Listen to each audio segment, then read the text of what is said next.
Садыков Болысбек Тұрсынбекұлы. Әкесі Тұрсынбек, анасы Тойындықтың шаңырағында 1954 жылдың 15 қазанында Ташкент облысының Янгуил ауданының Бірлік ауылында дүниеге келген. 1961 жылы Бірлік ауылындағы орта мектебіне табалдырық аттап, 1963 жылы Ғани Мұратбаев совхозы Қаратөбе ауылына қоныс аударған.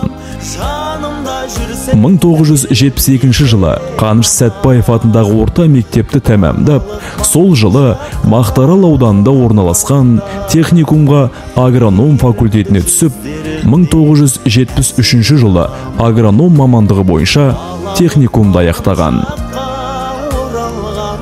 1973 жылы Ангурск қаласына армияға жіберіліп, 1975 жылы отан алдындағы борышын атқарып келген.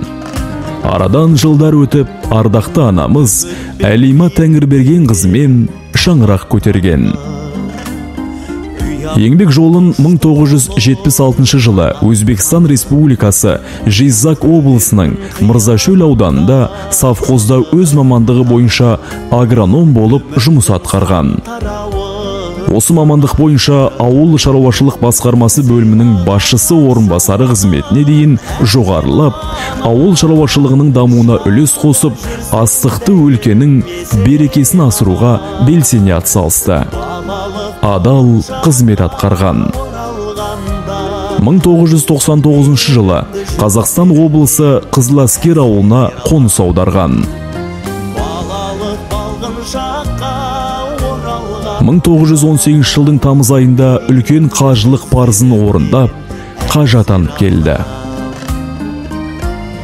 Қазіргі таңда өнегелі өмір соқпағында сыйластық пен достықтың ұлағаты болып, үлкенге құрмет, кішіге ізет көрсетіп, шуақты шаңырақтың алтын діңгегі бола білді.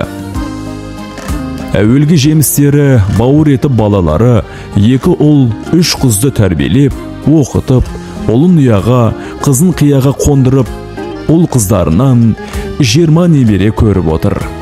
Жүргекке құлыным деп құндақтаған, есейді анәлдейін тыңдап баған, Алланың мейіріміне бөлек. Садыков Болысбек Тұрсынбекұлы қажы атамыздың бауырлары, үлкен ағасы Байділля, әпкесі Зүлфия, інісі Тұрланбек, қарындастары Шахризада мен Баян.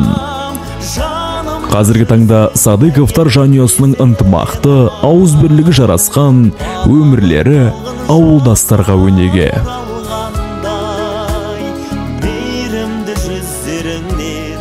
Әсер алам, балалық балғын жаққа оралғандай, мейірімді жүздеріңнен әсер алам, балалық балғын жаққа оралғандай.